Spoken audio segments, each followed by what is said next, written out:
UPSC civil services की तैयारी में फाउंडेशन बहुत इंपॉर्टेंट होती है। आपने दुबई में बुर्ज खलीफा नाम की बिल्डिंग जरूर सुनी होगी। जितनी ऊपर वो दिखती है उतनी ही मजबूत उसकी फाउंडेशन भी है। इस सिंपल सेंस से हम ये समझते हैं कि जब हम देश का सर्वोच्च एग्जाम दे रहे हैं तो उसकी फाउंडेशन कितनी ज़्यादा इंपॉर्टेंट है। अगर फाउंडेशन वीक होगी तो हम बाद में कितनी ही एडवांस बुक पढ़ लें, हमको प्रॉब्लम आएगी ही आएगी। एनसीईआरटी यूपीएससी की ABCD है, तभी आप यूपीएससी की पोएम अच्छे से गा सकते हैं। सबसे पहले इस वीडियो में हम यही समझेंगे और मैं आपके लिए एक बेहतरीन सरप्राइज भी है इस वीडियो में। ठीक है, तो शुरू करते हैं। इसमें हम यूपीएससी की क्लीनेस्ट फाउंडेशन, जिसे हम एनसीईआरटी बुक कहते हैं, जो सरकार द्वारा स्कूल की टेक्स्ट बुक्स हैं। अब कहने को ये स्कूल टेक्स्ट बुक्स हैं, बट यूपीएससी के लिए ये स्टार्टिंग है। ठीक है, सो एनसीईआरटी क्यों इंपॉर्टेंट है, क्यों ये यूपीएससी का वेपन है ना कि बच्चों की बुक है। ठीक है, NCERT is strong concept, stable memory and high accuracy. तो कोई भी चीज अगर आप यूपीएससी के पेपर में देखोगे, कहीं ना कहीं वो डेफिनेशन से, लॉजिक से, कॉन्सेप्ट से रहती है। जैसे मॉनसून की बात है, मॉनसून 11th क्लास की ज्योग्राफी में बहुत अच्छे से मेंशन किया हुआ है। अल नीनो का इम्पैक्ट है, न्यूज़पेपर में हमेशा ही रहता है। वो डायरेक्टली आपका एनसीईआरटी से क्वेश्चन यूपीएससी में मेंस में और प्रीलिम्स में दोनों में बनता है। अगर आप एनसीईआरटी के कोर्स में इंटरेस्टेड है तो हमारा इंडिया का मोस्ट अफोर्डेबल कोर्स है एट ओनली 999। 1000 रुपए का कोर्स है जिसमें हम 250 घंटे पढ़ाते हैं, 250 आवर्स, 125 दिन, 4 महीने की वैलिडिटी, डाउट सेशन सेपरेटली और 1000 MCQs। इंटरेस्टेड हो तो नीचे सपोर्ट नंबर पे आप कांटेक्ट कर लेना।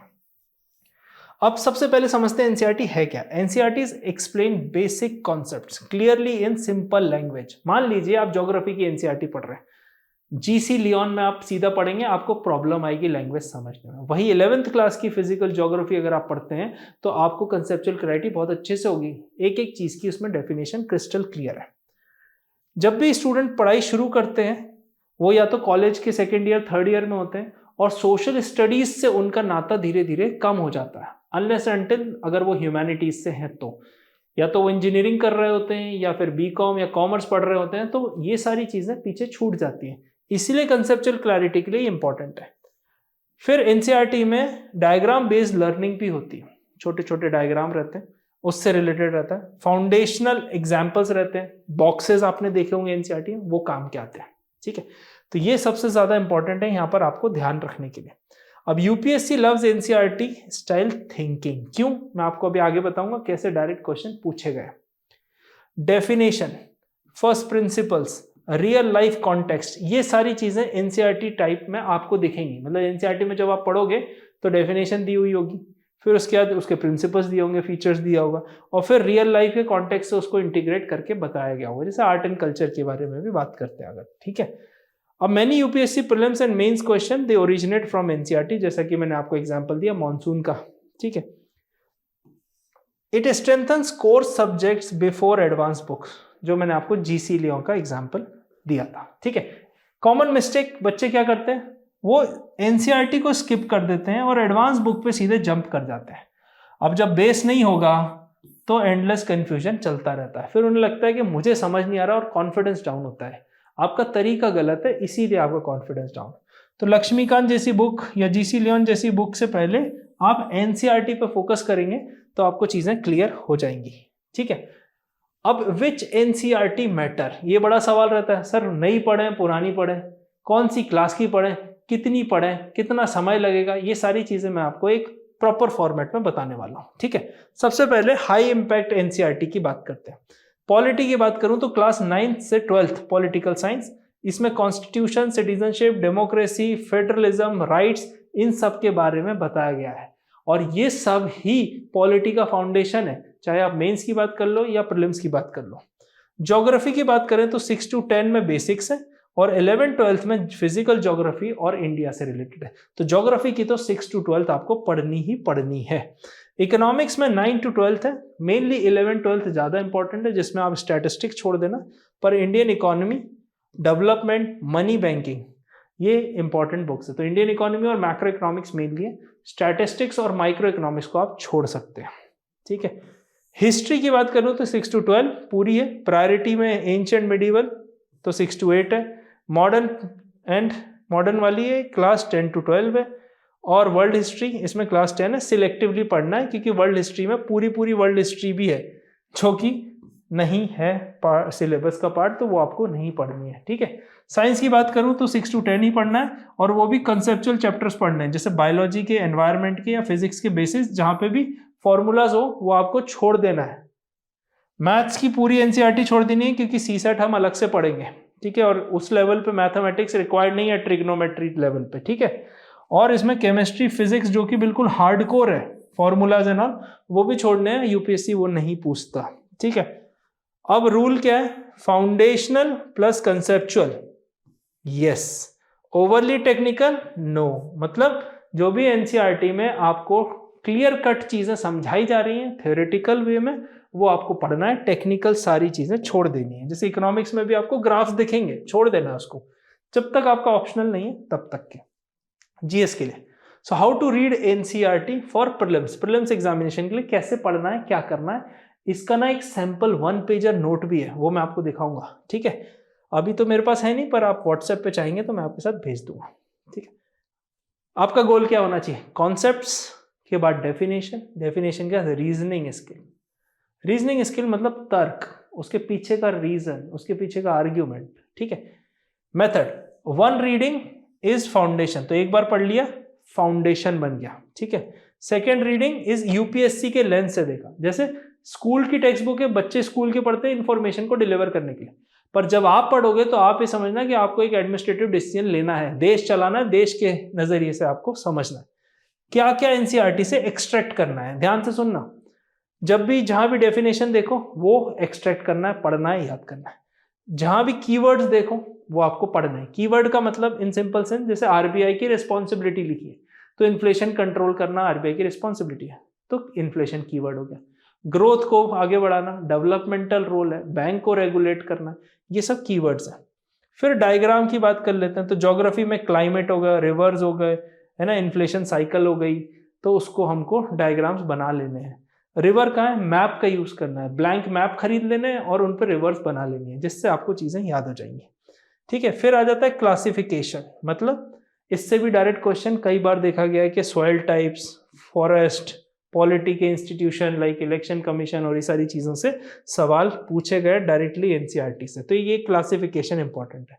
फिर एग्जाम्पल है, यूपीएससी स्टाइल का एग्जाम्पल लिखना है, जैसे panchayat, RBI, green revolution, self help group, ये सब आपको ऐड कर लेने हैं।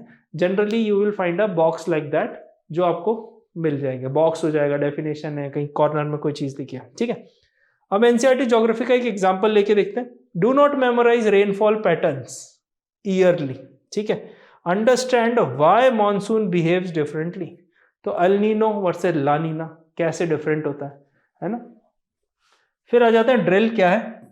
जब भी आप हर एक चैप्टर पढ़ लो ना, तो 8 से 10 एमसीक्यूज लगा लेना, ठीक है। जैसे मैंने आपको बताया 1000 एमसीक्यूज आपको मिलेंगे। Explain the chapter in 3 sentences, short में रखना है क्योंकि ये फाउंडेशन है, अगर इसी के नोट्स आपने 1000-2000 पेज के बना दिए तो बाकी कैसे होगा, ठीक है। तो शॉर्ट में चीजें रखनी है, इसीलिए अब आ जाते हैं हम हाउ टू रीड पे मेंस के लिए, ठीक है। So from school knowledge to policy and governance knowledge. Governance का मतलब how government do their work is called governance, ठीक है। So convert NCERT into UPSC answer कैसे होगा, कंसेप्ट की अंडरस्टैंडिंग करनी है। मतलब पॉवर्टी अगर है तो वो मल्टी डायमेंशनल है। मल्टी डायमेंशनल मतलब सिर्फ कैलोरी इनटेक से नहीं है, उसको घर भी होना चाहिए, गाड़ी भी होना चाहिए, स्टैंडर्ड ऑफ लिविंग भी है, सैनिटेशन भी है, ड्रिंकिंग वाटर भी है, मल्टी डायमेंशनल, ठीक है।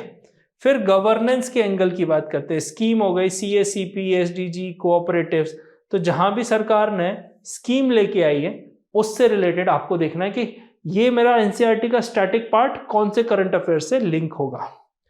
फिर स्टेप 3 में रियल वर्ल्ड कनेक्शन देखने हैं, तो नेशनल फैमिली हेल्थ सर्वे का डेटा, आरबीआई का डेटा, आरबीआई की रिपोर्ट, यूनेस्को, इनसे कनेक्ट करना है। तो वहां पर अगर कोई भी चीज लिखी है, रिलेशनशिप है, जैसे इन्फ्लेशन अगर डाउन होगा तो रेपो रेट भी डाउन होगा। अब रेपो रेट डाउन होगा तो इन्वेस्टमेंट बढ़ेगा, क्यों, क्योंकि क्रेडिट बढ़ेगा, क्रेडिट सस्ता हो जाएगा, लोन लेना सस्ता हो जाएगा, इसीलिए। तो ये सब रियल वर्ल्ड कनेक्शन आपको करना है। फिर उसके बाद बैलेंस इवैल्यूएशन करना है, मतलब इम्पैक्ट ऑन इक्वालिटी, भाई एमएसपी आने से इक्वालिटी पे क्या होगा, ग्रोथ पे क्या होगा, सस्टेनेबिलिटी पे क्या होगा। ज्यादा फर्टिलाइजर सब्सिडी देते तो जमीन खराब होती है, सॉइल डिग्रेडेशन। ठीक है, एग्जाम्पल समझते हैं एनसीईआरटी में इन्फ्लेशन का।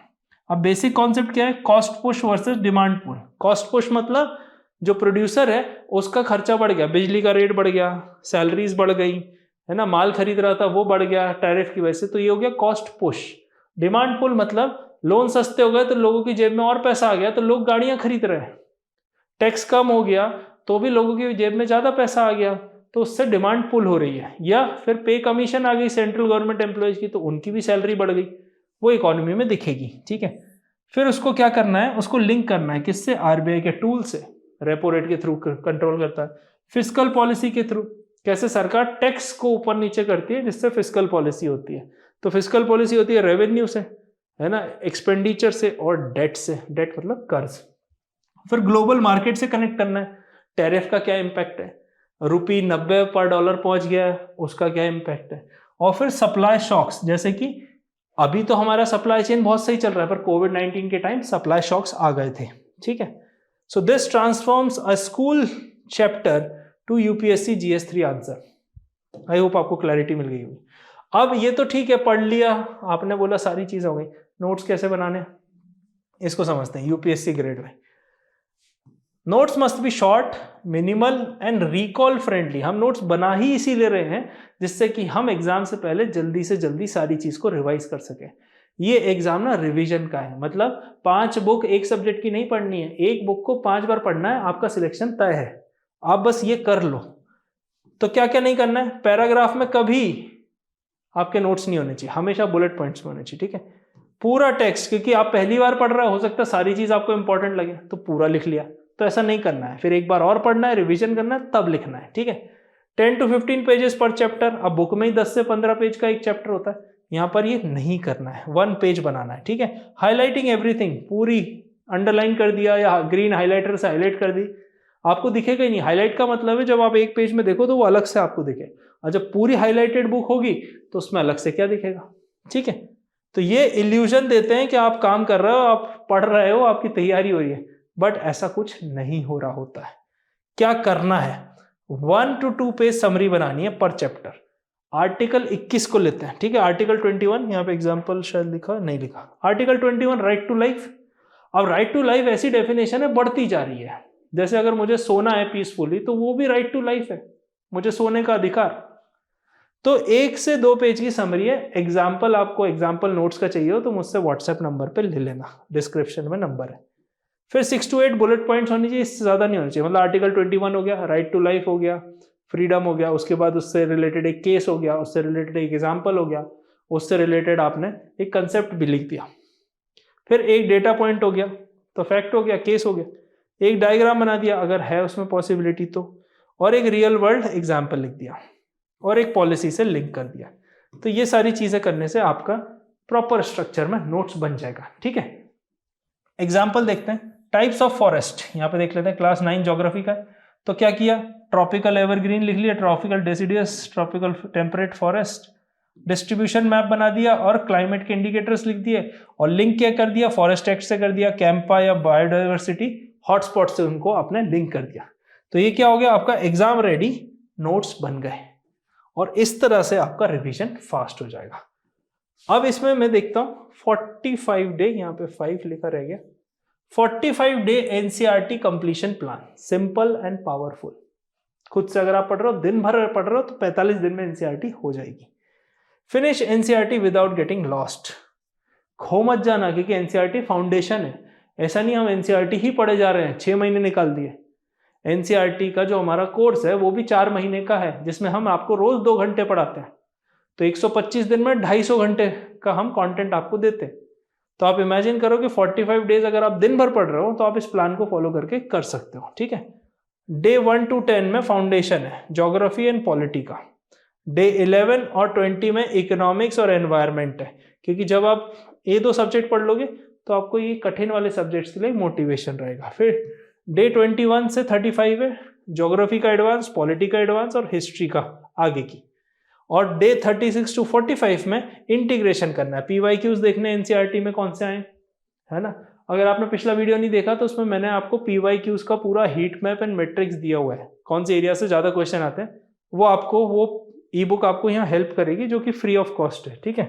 फिर इशू बेस्ड नोट मेकिंग, जो इशू हैं उसके हिसाब से, जैसे मॉनसून इज एन इशू, हर बार कहीं ना कहीं गड़बड़ाता है, तो ज्योग्राफी का भी टॉपिक हो गया, एनवायरनमेंट का भी टॉपिक हो गया, इकोनॉमी का भी टॉपिक हो गया।